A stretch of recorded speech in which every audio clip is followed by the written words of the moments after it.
AITA for telling my brother that he didn't need to share that his wife was in labor in my wedding? My wedding was days ago. My brother attended, but his wife didn't. She was nearing her due date to give birth and she didn't come. The wedding was going well. Till my brother received a call from Highsmile telling him that Sil was in labor. He told Mayhay was leaving and my wife and I were fine with that, but the issue began after he had told one of the guests that Sil was in labor. Word spread out. And suddenly, everybody was talking about it, which disrupted the event. Even my parents started calling and there was a huge fuss, which frankly, was unnecessary if my brother just left in silence or made up some excuse. I contacted him later and expressed my grief and frustration with what he did.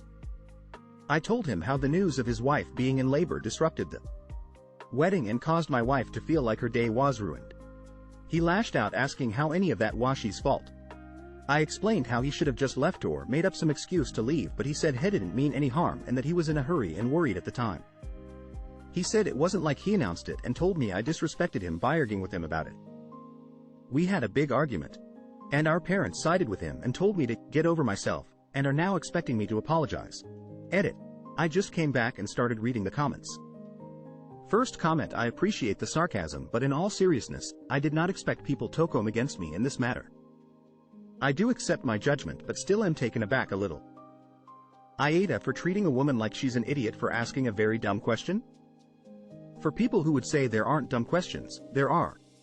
There certainly are. I was recently talking to a woman in her late 20s at a party. She randomly asked, "So can I prevent pregnancies by peeing after X?" She wasn't joking. After a pause, I responded with, "You mean UTI?" Nope, she meant pregnancies.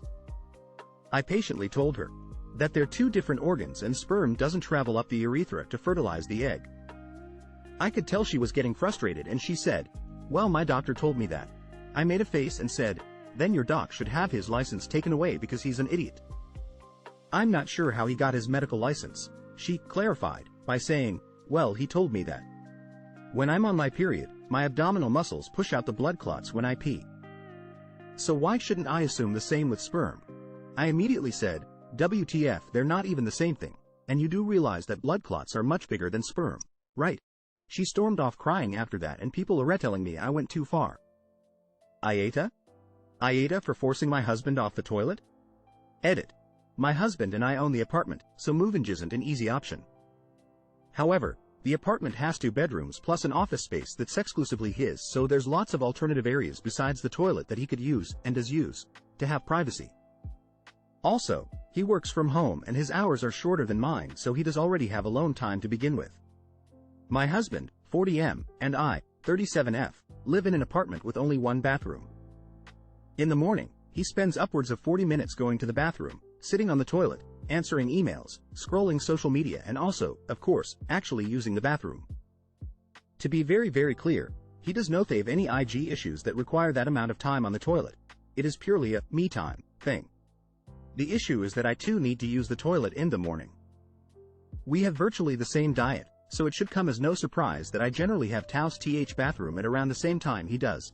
Nearly every morning, I have to text my husband to ask if he's almost done, which is frankly annoying and embarrassing. I know everyone poops, but I don't love having to broadcast it and beg to use the bathroom nearly every day. My issue is that he doesn't need to be sitting there for 40 minutes and he's creating this annoying and embarrassing problem. I've asked him directly about it. He says that he's usually done within a few minutes, but he likes having some time to himself. I don't understand why he can't have alone time virtually anywhere else besides the one spot in our apartment that can't be shared and is essential. I've told him that I'll leave him alone. Can he please do that somewhere else? And he says it's not the same. I recently asked him if he could limit his time on the toilet to 10 minutes. I said it's embarrassing to be really need to go to the bathroom and have to beg him to hurry up or have to use a public bathroom nearby to our home. He said I was being asshole for trying to control his bathroom time. But I think he's being an *SS hole for picking Theon place in our apartment that's very necessary to Javi alone, quality time. AITA? AITA for not staying at the same resort as my family for my sister's wedding so I can bring my dog? My sister is having her destination wedding at an international resort that does not allow dogs.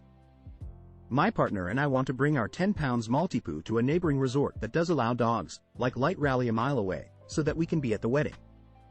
The dog will be at the resort with a dog sitter, service that is provided by the resort that way will be staying while we are at the wedding.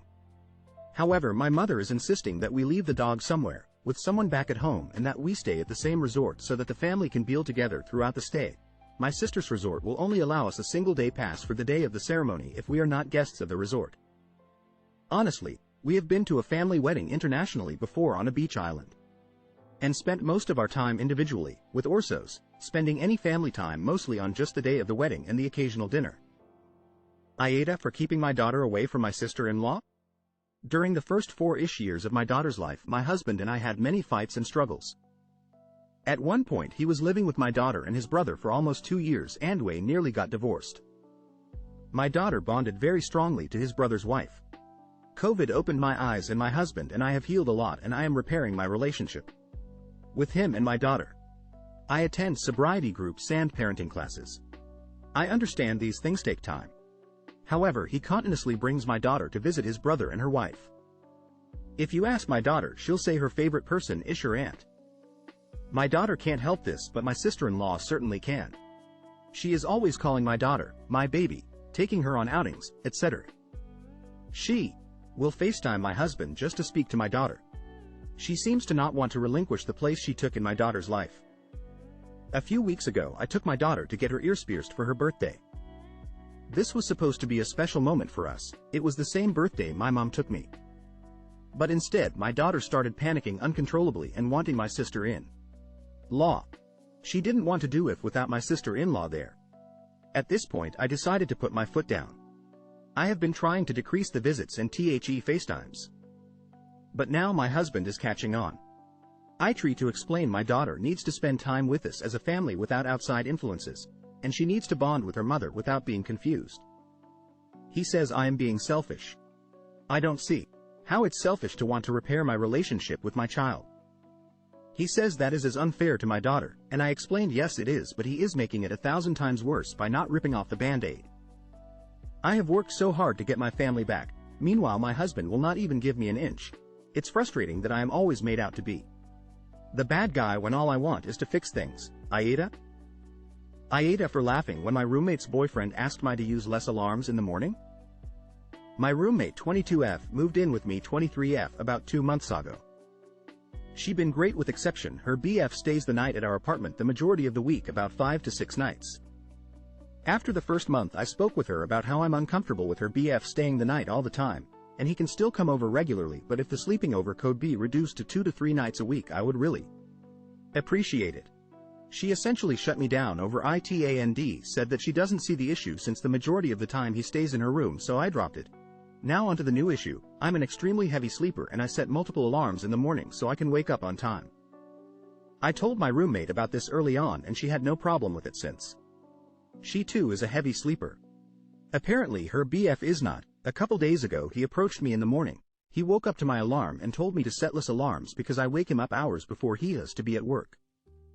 I was still half asleep, so I laughed and told him that he has his own apartment to sleep at if it bothers him that much.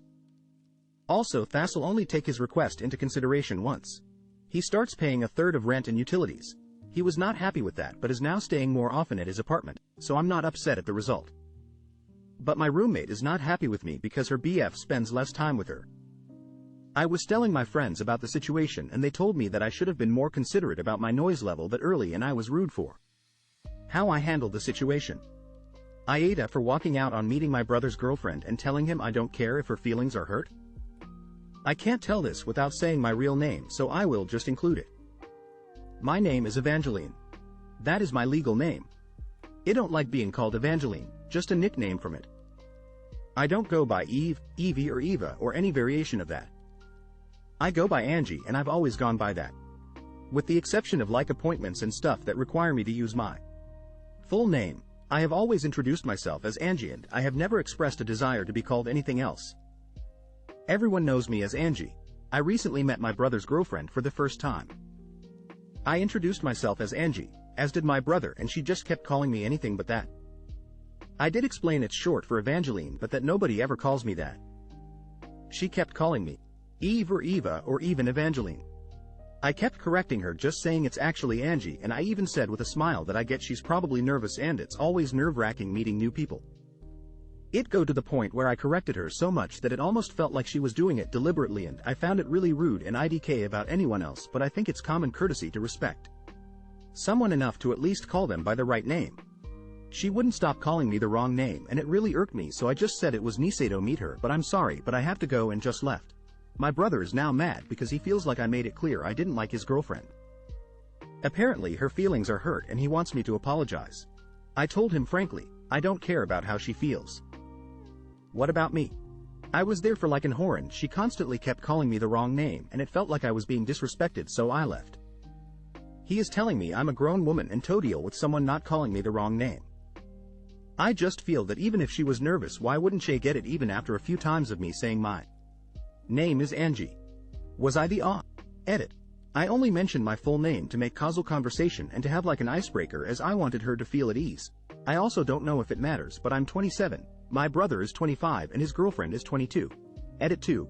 I was with them at a coffee shop.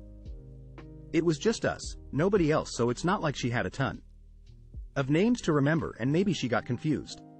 My brother also introduced me as Angie, literally to her face, and would never have referred me as Avaven in private. Nobody calls me that or anything else.